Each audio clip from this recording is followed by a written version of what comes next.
नमस्कार, सुस्वागतम.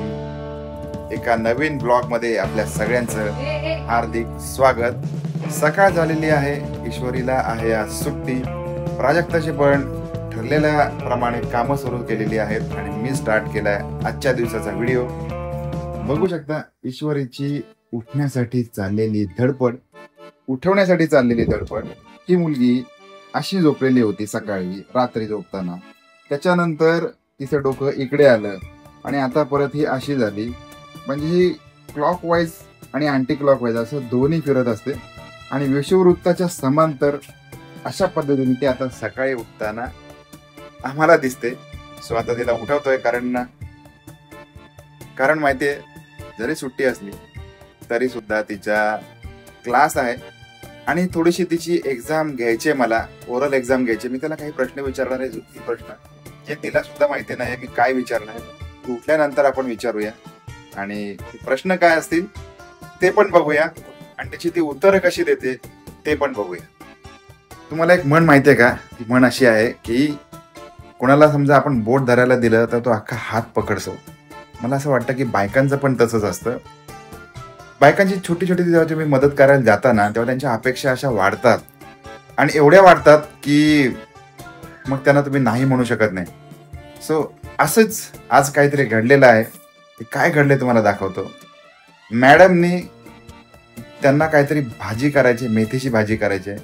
माझं काही हरकत नाहीये, तुम्ही मेथीची भाजी करा, पावट्याची करा, बटाट्याची करा, आम्ही खाणार. पण तो त्रास का बाबा? वाय हे बघा, सगळं आणून ठेवलंय. मेथीचं भाजी निवडलेली आहे ती आणून ठेवलेली आहे, कांदा आणून ठेवलाय, टोमॅटो आणून ठेवलाय, सुरे आणून ठेवले, ते डिश आणून ठेवले. याचा अर्थ काय? आणि 5 मिनिटे ते आणून ठेवलंय आणि आता त्यांनी आतून गपचूप सांगितलं होतं येऊन की हे चिरून हवंय. म्हणजे माझं तर असं म्हणणं आहे स्पष्ट, मदत तर करायला पाहिजे, पण बोट धरायला दिलं एखाद्या माणसाने म्हणून त्याचा तुम्ही हात पकडू नका, बरोबर की नाही? आणि बऱ्याच वेळेला ज्या वेळेला प्राजक्ता टोमॅटो कापत असते, टोमॅटो चिरत असते, त्या वेळेला त्याच्यामधला जो हा बेडकीसारखा जो गर दिसतोय हा ती घेत नाही. मला माहिती नाही का. आणि याला पण फुकट घालवणं म्हणायचं की त्याच्यामध्ये काही त्याचं जे बीज असतं ते आपल्याला, मला असं वाटतं की थोडंसं हानिकारक आहे. थोडंसं माझ्या मनामध्ये इग्नोरन्स आहे, अज्ञान आहे. ते थोडंसं क्लिअर केलं तर बरं होईल. खरोखर त्याच्या ज्या टोमॅटोच्या बिया असतात किंवा भोपळी मिरचीच्या बिया असतात व्हाईट कलरच्या, त्या आपण काढून टाकल्या पाहिजेत किंवा जेवणामध्ये घेतल्या पाहिजेत. प्लीज तुमच्याकडे काही याचं नॉलेज असेल तर कमेंट बॉक्समध्ये लिहा आणि थोडंसं नॉलेजमध्ये भर पाडा, बरं होईल. आणि बघू शकता एवढी मेथी चिरून झालेली आहे. त्याचबरोबर माझा आपल्या सगळ्यांना एक प्रश्न आहे की जेव्हा तुम्ही कॉर्पोरेटमध्ये काम करताना त्यावेळेला आपण असं म्हणतो की वर्क लाईफ बॅलन्स म्हणजे काय समजून घ्या. जेवढा वेळ तुम्हाला कामासाठी द्यायचा तेवढाच वेळ तुम्हाला तुमच्या कुटुंबासाठी द्यायचा, याला वर्क लाईफ बॅलन्स असं म्हणतात. बोलताना तर आपण बोलून जातो की बायकोनी मला काम लावलं. काय प्राजक्ता, जे वर्क लाईफ बॅलन्स ज्याला आपण कॉर्पोरेटमध्ये जे म्हणतोय त्याच्याविषयी बोलतोय मी. कारण आम्ही तर बोलताना बोलून मोकळे होतो, अरे बायकोनी मला काम लावलं, मग मी भाजी चिरून दिली, अमुक दिली. आपल्यासाठी जे कॉर्पोरेटमध्ये काम करतोय त्यांना या गोष्टी आहेत, कारण तुम्ही वर्क केलं ऑफिसमध्ये जाऊन की तुम्हाला एक बॅलन्स करायचं, तुम्ही घरी येऊन काही तुमच्या आवडीच्या गोष्टी करू शकता. पण जी गृहिणी तुमच्या घरामध्ये राब 24 तास राबते, तिच्यासाठी वर्क लाईफ बॅलन्स कुठे आहे? ऍक्च्युली मी सकाळपासून म्हणजे मी भाजी चिरून दिली, या सगळ्या गोष्टी केल्या, त्याच्यानंतर हे आलं तर माझ्या मनामध्ये आलेला प्रायमरी थॉट हा आहे की खरंच वर्क लाईफ बॅलन्सची या महिलांना, ज्या हाऊसवाईफ किंवा होम मेकर, हाऊसवाईफच्या एक ॲडव्हान्स पुढचा शब्द मला असं वाटतं की होम मेकर आला, त्यांच्यासाठी ह्या गोष्टी कुठे आहेत थोडंसं विचार करून बघा. या विषयावर आपण परत थोडंसं इंटेलेक्च्युअली नंतर बोलू शकतो. ब्लॉगमध्ये आपण अशाच गोष्टी घेऊया ज्या गोष्टी ज्यांची गरज आहे. खरं तर मी काल पण बोललोय की 2 मिनिटाचं एंटरटेनमेंट करून जायचं असेल आणि परत आपण विसरून पण जातो अशा गोष्टी. इंटेलेक्च्युअली करेक्ट असतात ना, त्या आपण कधीही विसरत नाही. सो मला असं वाटतं की काय डाळ कण्यांची भाजी. चुकून चष्मा डोळ्यावर राहिला तर ते रिफ्लेक्शन येत होतं. तो काढून टाकलाय. बाळा उठा, म्हणू क्लॉकवाइज अँटी क्लॉकवाइज, उठा उठा उठा उठा, लवकर उठा. चला भाई, ये उंगली कुछ कह रही है. ये उंगली क्या कह रही है? हाँ? ऐसा नो. यस. हाँ? ये उंगली कुछ गलत कह रही है बेटा. हाँ? ईश्वरी उठलेली आहे, फ्रेश झालेली आहे आणि मी तिला जे मगाशी तुम्हाला बोललो की काही प्रश्न मी तिला विचारणार आहे. सो बाळा, तुला आज जी सुट्टी आहे ती कशासाठी आहे?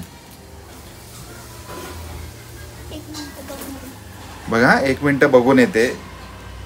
दैव दुर्लिविलास म्हणायचा. यांना सुट्टी मिळाली, ती पण कशासाठी मिळाली माहिती नाही. हे अनस्क्रिप्टेड आहे, काहीच नाही. मी तिला जे माझ्या मनात आला ते प्रश्न विचारलाय. काय आहे महापरिवर्तन म्हणजे काय? ओके, ठीक आहे. माझा सेकंड क्वेश्चन असा आहे, तुला डॉक्टर बाबासाहेब आंबेडकर माहिती आहेत? डॉक्टर बाबासाहेब आंबेडकर माहिती आहेत, थँक गॉड. अजून काय माहिती डॉक्टर बाबासाहेब आंबेडकरांबद्दल? त्यांचा जन्म कधी झाला?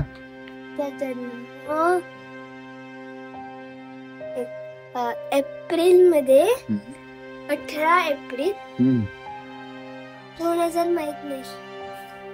18 एप्रिल 2000 माहित नाही. ठीक आहे, हरकत नाही.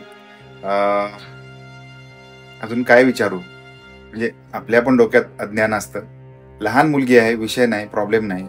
पण हे नॉलेज चेक मी याच्यासाठी विचारलं की आपण जाणीवपूर्वक आपल्या मुलांकडे आपण त्यांच्याकडे दुर्लक्ष करतो. मला साधारणपणे सांग, डोंट गो एनिवेअर, चा लेटेस्ट आयफोन कुठला लॉन्च झालाय?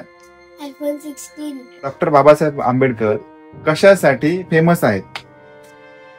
फेमस म्हणण्यापेक्षा त्यांना आंबेडकर म्हटलं, बाबासाहेब म्हटलं की त्यांना त्यांच्याविषयी काय आपल्याला काय आठवतं?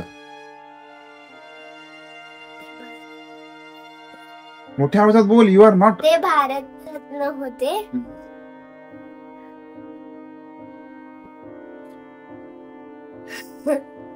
बघा, वेळ जातोय याच्यामध्ये, पण ते भारतरत्न होते. अजून डॉक्टर बाबासाहेब आंबेडकरांबद्दल काय? भारतासाठी भारताचं काय लिहिलंय? बोल बोल मोठ्या. संविधान लिहिलंय भारताचं. भारतीय घटनेचे शिल्पकार कोण? आंबेडकर. आता लक्षात राहील. ओके, बघा, हे मी जाणीवपूर्वक घेतलं. ब्लॉग चॅनल असला ना तरी सुद्धा याच गोष्टी घेणार आहे. माझ्या घरातून माझ्या मुलीचं अज्ञान तुम्हाला दाखवणे हा विषय अजिबात नाही. खूप लोक, खूप मोठे मोठे सेलिब्रिटी असतात, मोठे मोठे लोक असतात, त्यांना सुद्धा सगळ्या बाबतीचं अज्ञान असतं. पण कुठेतरी आपल्याला हे फील झालं पाहिजे की आपण आपल्या मुलांना काय माहिती आणि काय माहिती नाही, काय माहिती करून घेण्याची गरज आहे.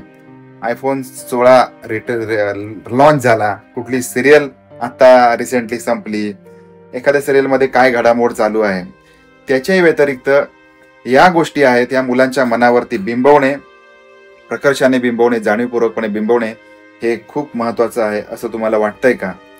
किंवा याच्यामध्ये अजून आपण एक पालक म्हणून एक एज्युकेशन सिस्टम मध्ये काय बदल करू शकतो, किंवा मुलांना कशा प्रकारे आपण ट्रेन करू शकतो की त्यांना या सगळ्या गोष्टींचं नॉलेज अपडेट राहील, याच्याबद्दल प्लीज रिक्वेस्ट आहे, कमेंट करा. जे पण लोक हाताच्या बोटावर मोजणे आहेत की आपण काय व्हिडिओ बघत असाल, प्लीज कमेंट करा. प्रॉब्लेम हा नाहीये की याला किती वाईड लोक बघतात, किती व्ह्यूज येतात किंवा किती काय होतात. मी चॅनल याच्यासाठी सुरू केलं की आपलं जे लाईफ आहे, जे सर्वसामान्य लाईफ आहे, याच्यातून शिकण्यासारखं खूप काही असतं प्रत्येकाच्या आयुष्यामध्ये.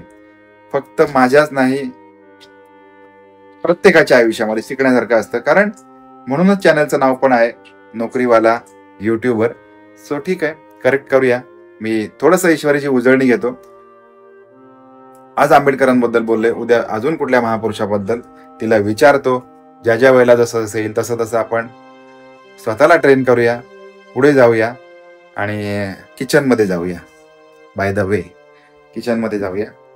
आणि किचनमध्ये काहीतरी करते प्राजक्ता.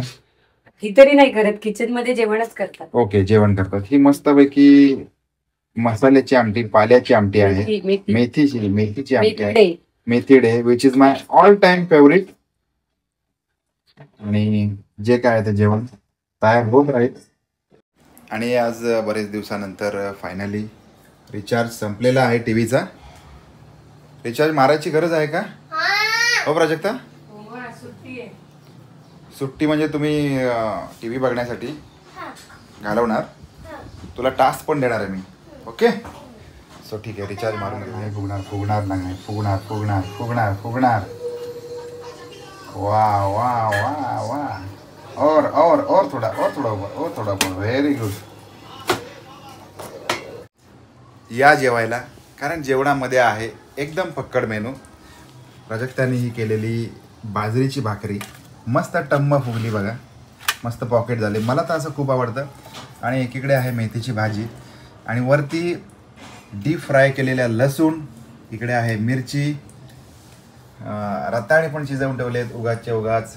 त्याच्यानंतर मस्त आमटी आहे मेथीच्या भाजीची, भात आहे. आणि एकदम विशेष म्हणजे भारीमध्ये गोष्ट अशी आहे की ती प्राजक्ताने केलेलं तूप, गावठी तूप. अर्थात लोणी गावठी होतं की नाही माहिती नाही, पण तूप बाकी आपल्या घरचं आहे. आणि एकदम परफेक्ट झालं आहे, रवाळ झालं आहे. आणि त्याला टच पण करू नये असं वाटतंय. हे बघा. आणि ही गोष्ट ईश्वरीच्या एकदम फेमस आहे, आवडतीची आहे. बघा किती मस्त झालं आहे ना, छान आहे. आणि हे आता ईश्वरी भाकरीवर घेणार आहे.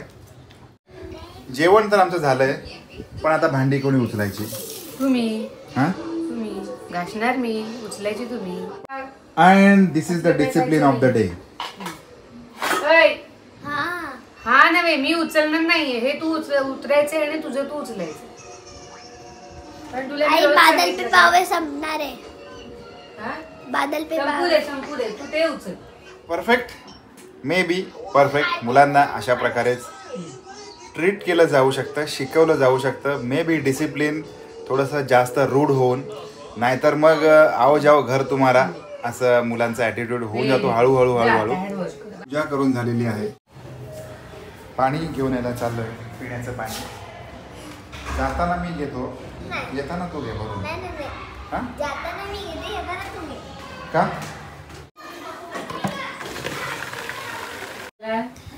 आणि आता it is time to go office. काम. चला येऊ का? सोड उशीर होते बाळा मला. सोड. म्हणू आता तू पण नाटकं वाच कर, केस बीस विंचर आणि अभ्यासाला बस.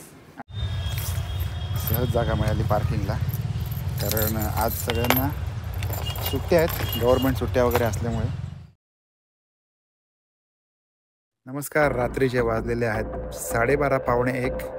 माझा एक तुम्हाला प्रश्न आहे की जर खरंच भूत असेल तर ते स्मशानात असतं, वडाच्या पारंब्यांवर खेळतं, की अशा एखाद्या सुनसान रस्त्यावरती सापडतं? मला तर आजपर्यंत भूत सापडलं नाही. तुमच्याकडे जर काही अनुभव असतील तर ते जरूर कमेंट करून कळवा. आणि हा व्हिडिओ तुम्हाला कसा वाटला त्याच्याबद्दल पण व्यक्त व्हा. कमेंट बॉक्स आपल्यासाठी सदैव मोकळा असेल. भेटूया पुन्हा एकदा अशाच एखाद्या एक्सायटिंग व्हिडिओमध्ये. वेळात वेळ काढून हा व्हिडिओ बघितला त्याच्यासाठी मनपूर्वक आभार. धन्यवाद.